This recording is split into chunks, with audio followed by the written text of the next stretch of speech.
Somda nupido sangsargi isaw araiba khomjillaga kada mu changakle. Hek changakpaga ma kari siyingda Merabu bahana thiragle. Wadi ngangda ka khuding changlaga ko yingli. Adubu nupado ude. Tanjaduda kadomdabu laikhraba. Ka khuding changmana matang chana library thongdu hanglure. Hawzikta laisan ni taragle. Merabado lairik ama paraga sofaduda famduna leiri. Nupidu kari suko bangangda tawda. Prabrup chaksilaglaga Merabugi nakta kit pamthai. Machin baldo utup mung chawkai tungthokladuna khanggo kowi. Yambo Sahumduda masi yinglakpani. Laiza oirambaduda momon nokna khumlai itap tapna nushina. Haune Aisi yambungi legal web natro. Isaw sawna hairakpani pisungadu suklaga. Matawduda Meraba pairamba lairikto fat khumjilaga table da thamkre. Masadu laiza da pura unsilaga hairi thongna fagatlaga. Kanana illegal ni hai. Yambung dayo. Macet setlaga chagim pomthoke. Fagi ta thorakpada laiza sawraduna khanglaw lawri. Taning di wathido. Hauzi ai sawri. Hayo, nang napilon gadra. Napa na pugi mataw tamlaga nang napilon gadra hayo. Meraba pisung khazik suksili. Tapna ing nangangu kaidogi siza. Yambung na pang dine. Yambung gi wathido ai taning de hairedana. Hairo, nang ai nataba napilon gadra hayo. Atopa napilaw khidra hayo ba. Ningai oina taw khalakpaduda Meraba khangle. Makhada kanagano soidanon sinaramani haiba. Adubu ma maramdu hanglode. Manakto sru nairaga ningai tawribado. Nungsina yinglaga makhuna sophagi namyangduda thamlaga amukso hairai. Asuk nungsiba thawaina khoidajabi makoi sisa leina kanagi atopa nupino. Nupi lonbade hairono. Kang amom phausi andrabane ai. Tabidi mana harido taningba iyaw yawde. Hanagu machindo paiduna hairi. Lon basu yaroi. Siza ai leiringe yambung nang nupi atopagi oi basu yaroi. Nang na lon ge harasu nama jaisa se sikra kanda lolo. Ai migi mangda chophan ba yaroi ko. Tabra yambo. Nang ai hari se tabra ba. Wahaiduda Merabado ngaksage torambani. Adubo khangau korokpaduda ta khumi. Taini hayuni. Merabagi nakongse. Season na ngamba khagda tanaba nakongoi khrabani. Hayo ai loina tari. Nupido Merabada phatinglei. Matawdu wa ama haigadabagi maongni. Mityengduda Meraba khara lusina mu makhatai. Kaidawragi nangbo. Nangi kari watkani. Apamadu hayo. Nangi damak yambung leiridana. Madu fau laisa tarai khumlakte. Machin po masuhande. Ngayak asum leiramlaga hairi khara tap tharap tawna. Internet course sa ingon na piyo. Ay mo mapam chatuna charity work to baso yalo. Lay masiza hay base. Kaya doon nakaklay to kada manante. Ay mo kanap tagi makapon de hay doon na law to. Yamong royal court ta ay kut lansala oy. Lansan pam sa tok de. Ado ba internet course di ay gini. Konung manung sige barpum na mag ay napupam tok pa ni. Mapu ay nakutpun doon na layraga. Mathaw na taba mina tawba sasan gi makhada ay leningde. Kwetho question yamna maraw tong na hairiba wani. Wakhal chimbal ani panana nokmi taramba nupado. Wakhal da nokpa minokto khudakta hanjinkre. Adobo mai thongdadi minok mangdre. Laizana hairiba wado yamna luba wani. Lainariba imungi maongsi ngaha kitchen khomduna khanaba nate. Thawai longna bagi lani. Meraba na kari sukumlakta baduda. Laiza amuk suhairai langtak nana. Chana pathapki wangmada ay apamba niro yambok. Ay gidi haunabado haibani. Internet course ay yoy pamthokpani. Imasi di pothara lay pamthokpani. Ay anirak hanna niroy. Yambong bab tabiyo. Dap macha tawrido ubada Merabadi pangnokta nogle. Nokto na lay Laiza gi pakhum pide. Adobo nok na masado Kratin khalaga table da lay phone no lami. Magi pakhum pidana Meraba na tawrido Laiza yingli langtak nana. Adobo mana yingna Meraba phone no nakong na thamkre. Phone no hek pairakpaga nupado phone do onsilag hai. Irumlum thaba khonjelda. Royal Court tagi onarama tho. Internet court ki mapu ngasidagi season oire. Loina na season na mafam matam ama hektada charity work tawbada miyoi amatana thingma thamba yaroi aduga lei masija kanagi su makha pondre lautho ningthau isamak yauna si hairaga phone do amuk pat kak thali hanagi mafam la thamkhraga laisada yinglakpani adubu ngasai dagi machun utup muksa duna leihawbodo nokmi tawramle mana haraubu uraga pairaba su nokladuna sofa da irinjana nga tharaga nushina themjili sine yarabo atai di kari pamle thawan mi chak purake thabal lakta koiru se hairoi maramdi madu oiroi da wani oiga da wa haige hayo ningthau sinang oiraga season ai oira nang nabu pamladi yamuk khudak to order thoange wahai duda laisa paira pinglaga sau laurai duniya sida leiba paktaba rasi yaudaba wa khaidi yamung na loina ngang leire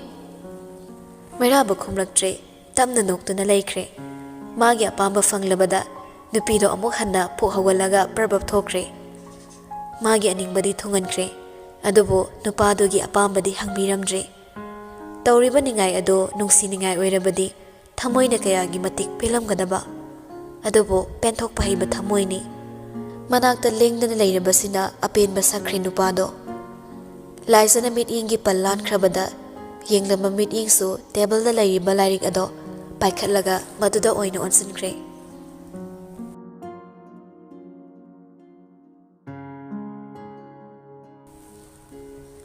khangaude matamgi khongjel yengna una adumak haukiningaida ngasidi ton masado ka hina ngamdabana hiptuna lei mahosagum lei hek pasu thokidre manak nakna chatpa achat awong singna hainabado tabada khangi rocky konungda leiti haiba adubu ngasidi magi laibak phabani haisira thibani haisira rocky mahosagum tol leiba maphamda changai saptra amada changakpani thongdu khangkaw kaw thokladuna hiptuna leiramba nupido mamit mana khangsing singkre rocky na mabu yenglaga sauna changsila ibadu oraga ton pakhatna yamung ton ai haiga doriba wadu nang kidre ton phamlambadagi masamdo tap pairaga laktana chingtharei haukhre saing jawi sagi lichatto thong manaktu da inthuraga mamai mari khangda thazilli maduda supelaptraduna makhongna makausale ai bu sitaba adok luna sinakiba wa amabu nangumbana rocky ya sathugaiba nang aini hinga thangwani khanbra minai du binang nang bu ikut pena khalaga maithi hobagi mai chakse kokani nang ngang na rocky ton bu pakaw da kausale masado kharangam dabaga toni wa ngang bu pokthokidre adubo haksangi manung thangba saruktagi lepa leitani i sen tharakle chaina du khang mangamda ton mabuk tu chena paisilaga le matau du pho rocky hande phamtharaklaga ton gi masam du pairaga laktana mu chingsile ngasi aina fangliba mai chakse nangna chukhalambani laizabo aigi oirani khalluba aigi asa nangna thugaibani nangbu lemna khaktharoi saji nangna nongsa aibu singnaraklabadi madugi mahi chapchana fangba tabani si hairaga tonbu walduda laktana mu insile nisa jamana rocky sini nani khangkidre wa ngangba phongamda taduna leikhrabaduda chansilaga laktana chingkhatna bonai adubo kadomdagi saphuno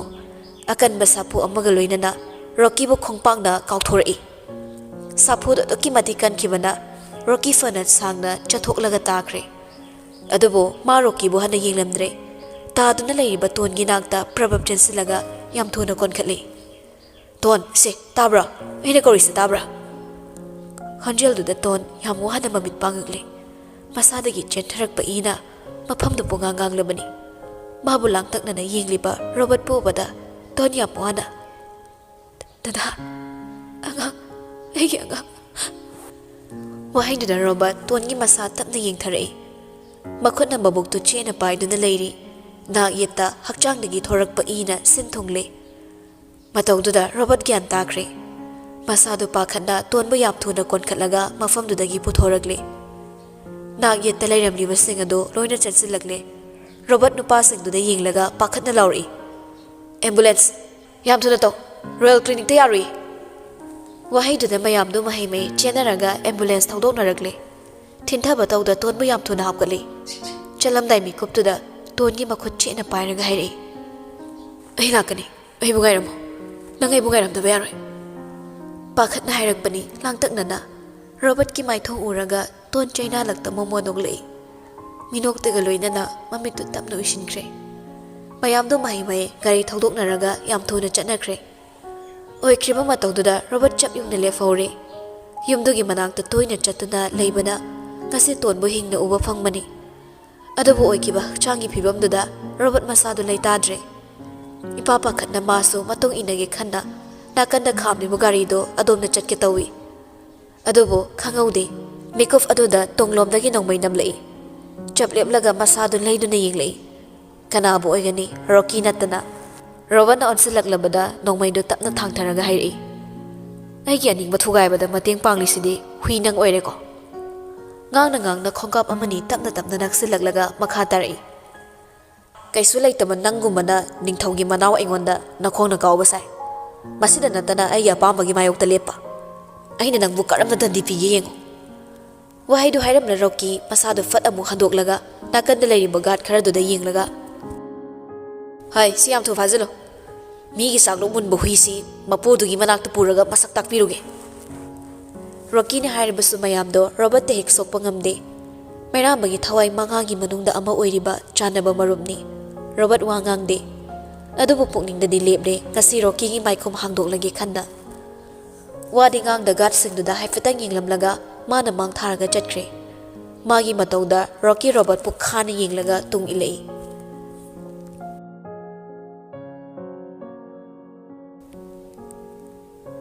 ngasidi thaba khara hena lei haiduna meraba thengzilakla phawba office da famduna leiri manakta laisa su leiri lairing amada kupthana yenglaga laptop ta yenglambadagi laisa da yengle inupado ngasaidagi laisana manada pidraba wado amu hairei chinglap ka tawraga siza nangbu coffee imdadi pithoge dawge aibu mitse uireda nangbo laisa lairik to da yengna khummi uiraga tomuro coffee da lai chubo oine hek tawradana ai ngamdre isau langlasu tathi nganglaklasu ingauda ngausakre tawramba thabakdo fathekta toi isau langbido makha tana laknaningbo oira male phamlambadagi fu hawalaga manakta lai lairik mayam thamliba adomda lepnaga leiribado masu changsillaga leplare thamliba rek tuda ngatharaga makhuttu pullaga wadu makha tarai ningai tawramdaidana yambung khumukta wangma nangna aingoda suyama phawsari sakaigino hayo wahaiduda laisa merabada sauni inglei mangwanda yele haibagom chingduna kawi as yambo ho hydre bazaro ai kemte hydre ngang na mamaido nakana madam onthoklaga tapna mu soli masi mi picture si yambong sidani ko meraba ina mangta ise machimbal masa sidagi chinglap tawna yambong kaina thadorakpagi power sidi indragi brazana kaidoruni sona mu laisilaklaga nupiduda yenglei phaklang da theliba gari duda yam thuna mu yenglaga hairei matam se thingi lao tumurase yambong tumuro tumina basu nate yambong hana tumasu aina kona tumasu chamani yambong tumbiroro mairamba laisa da yenglaga wakhalamu khalli gari wangang no basibo aina nungsidana sum thembasida masi yam hinjilakadore haina tana yaraktradi nupi phudani ko ngase mana sum yengduna leibagi sahum phangbada laisa lairikta yenglama mamito mairabada yenglaga isuk nairei chatlo haibane masaidagi yambungda langbada ai lairik papam khangdreba wakhalda phauramlidoga tathi hairakpado kari so haiba ngamjada noksinaraga toi chatlage haidi thaba mu torurage haibane titaniki yuzam aizam haibado khangbra nang leire du aisu leire sise leire di yambung leire nupado ki karando laisa tasinna kidre handagum lairik tuda orsilaga leihore mera basu momonok lamma masado chumni lep khalaga magi table adomda chatke tawbani adubo thongjaw do khangin inlaga hanglapagi khonjel duda chap leplaga yenglei laisa so Rocky na khwaidagi mang tharaga lagli gad kharana matai da leplaga Robert pu phaduna purakpagi moong ama tawribado madu uraga mairaba masadu makhwairomda pura laisilaklaga kupthana yenglei haina haina Rocky do manak yausilakle adubo laptakna lepi naksilakte makok tu dandigum phatnon tharaga thangnaba mikupta haigatna hairei bebar haibado hundoklamlaga hui angawba loibirabadi lambi lamjawdo thadokpirakano hui angawbana chikpasi mi sibani karigumba si ana thokladi hui sini mapusuda satabani hairibo wado kari maramgino mairaba khangde hangsu hangde noksu nokte sawbagi mamisu tamlakte Rocky da handa yenglamda mamitto Robert ki makhut nama faraga leiba nupa singduda yenglei achamba mit yengnate wahi paring puba mit yengni matawduda nupa singdu Robert ta pairaba makhut singdo phatpat thadoi uribani Rocky so merabagi matawdo maithiba yabagi mami urakpada tha hairei huisi matik chabada dipizage aigi apamada yambungna mit yeng chambiraktana pau piba laksabani maralei mami bo kankhat pigano thakha masa khangdaba minai sengona sinabiyo yambung Lainariba Pibamda, Liza Toki Songamda, Laitagi Songamda, Chaplep Lagalady. How's it power my rabagi my tong hongde, Eduboma, Robert Tamundi Yingley. Tawai man the Quenazaba, Luna Tina Bagi Mati, meeting the Kangne. Robert Puying Ning the my tongdo, Tapna Tangalaglaga, Changsilagli. Meraba Changsilakpada, no passing to the Kirup Ming Neraga, Tapna Tunganki. Robert Kimanak Yoraduna, Meraba Chaplepi. Ngasai marol lolam dabado hozikta lolei itap tap thana hairi Robert pu yenglaga mi chikpada sina bachi u hairaga ngaw benjina bo ina chi urabona magi michang changa kadra khaluraga haidorakli bawaduda Rocky mai hauna sauri sauna kore yambo mera ba khumlakte Rocky na mamai onsilakte tumil layo haibagum ingit tawi makhutna Rocky makhata da sauna yengduna lei Meraba Robert taying laga makhatari. Warisi kamay tawrino. Robert sor tap na kontaraga meraba na yingli. Tuon ko ikipa pibam duda mawakal du chay re. Adubo midbang na layiba saktam duda tumilay thokpayari khanduna. Meraba. Ay ngay re Robert.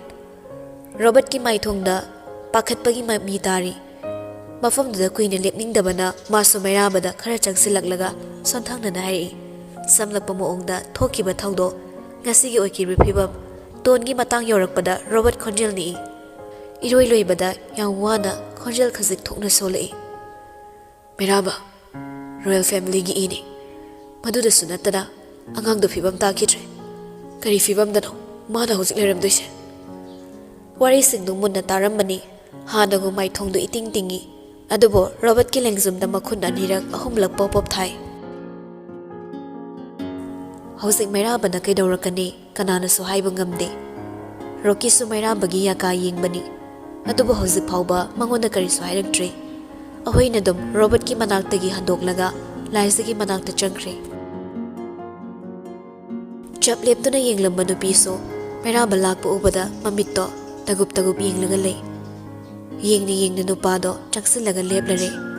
May thong di ying bayadre. Asaw bagi may na chakpada, may thong do kahale. Adubo noglai minog ama siza ma khakdagi nokpa minog to nokla do na kawrai itap na nushina siza Liza khumde meraba da kirup yenglaga lei adubo nupa do di noklaga makhatari kara changlaga patharamo yamung thaba ama loisilake nongthi nongmang bagum tawi nasado ingan gano nangi haunaba thongnaw maya famlaga sereng ibado ngasidi leplo Pamung de irenza na potharamo. Chalo, yamung thuna lake. Taptharak paduna hina kizaba paholi. Liza wa hin bahay bangamda. Khonjel do piktharaga kawri. Yambo. Meraba yaton khazik una among noklaga. Nangi indragi braza se yamung ngayak da wayoge. Chalo, aikoy siza di nushibani. Maramok bani. Yamung na haiba ilo di hairoi. Ay di nang nangambani na adu hay balay ni ade. Chalo basi nushibani. Nokning jiwahay do, sauning baso pok ludre. Pakat lima taw duda. Among to ukidra baso, minahay na bada takrabani. Saurak laga maong maril tada baning tawgi, lamchat ama dilay hay duna. Adubo, Liza wangang lamdre. Hanggat na kumludre. Meraba budi amok tanging lami. Asaw bupumdama, parok hamjaba maong da. Maram khangdrabaso Merabagi mai thongda tariba mami adunani Mabu hanna hanna yenglamlaga laisa tapna thokre. Nupiduna thongzil wangba hek lankibaga Mairabu masado fat leiraga Rocky de yenglei. Hauze maithong aduda asawba nattaba mami amata takidre. Rocky bu yengni yengna lepliba maikei adomda makong thangba haurakle.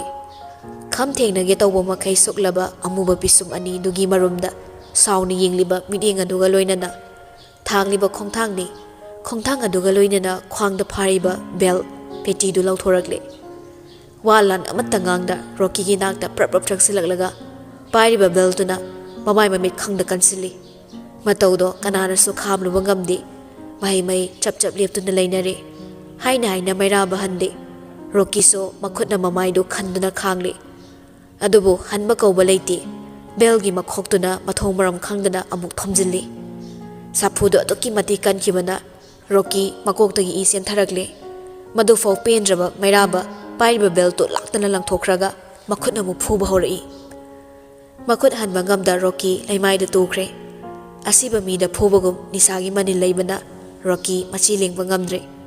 Adubo Mairaba asawba hande prap changsilaglaga longna taraga leiriba Rocky gi mamaiduda makhongna netsilli. Khaisawnaraba thawaiduna khonjel oina tholaklabada ka ado ninba makhai laurai. Nang magna duk tukutchaba lamsat asok tha wangkhraba sagaisi nahak takta norok tahanba. Ai leri sakari oina oi. Nang ai sakari oina uge. Si hainaga Mairaba famthara ingtuna Rocky gi collar du tap pairaga. Aina kari haiki. Asiguma mathong hoktaba wakhalamada nangi namit soiraklabadi namit to kathokani haiki vanatra. Hausa thenka kayada nangbu inauni khallaga ngakpiraga lakpani. Adubu nushire haiduna nangbu sum ngakpibagi thongna engonda leite. Hayo nang karamba maongda siningi. Nangi apamba maongda khatkani. Hayo karamba maongda siba pami. Sonthangnana haiba waduda Rocky nongthorakle. Mamai mamit ina pungluluple haibabu sitabande. Hena nokladuna karimnan hairi. Yambo adok napal kabi kino. Mami samlaba yambungna adoguma wado haiba pakchade. Ngasi yambungna ibu hatkrabasu. Yambung mami samlaba miyoibani matam thaduna leiraba. Wahaiduda Mairaba Rocky bu munna yenglaga. Kaino nang hainingise. China dugi mayaina nisagi mayaina Rocky gyan tadre. Mana hairiba wado Arun mani athupani khangkidre. Mairaba bu munna yenglaga nokmi makha tari. Yambungdi imana. Oikidre wahai paring ama mapung phakidre wahaido. Rocky gi wado Mairaba munna tagi hotnabani. Adubu thatkre mabu hauna korukpa khonjel amana. Khonjel duda yenglei anima thongzildagi mitsuda ta chansilaklaga Mairabagi makuttagi Rocky bu mullaga concentrate. Adubu mitsuda wari amatagi wakhal changde. Mairaba loisinkidraba Rocky gi wahaido karino khanna mamada konduna leiriba Rocky bu tumin yenglaga lei.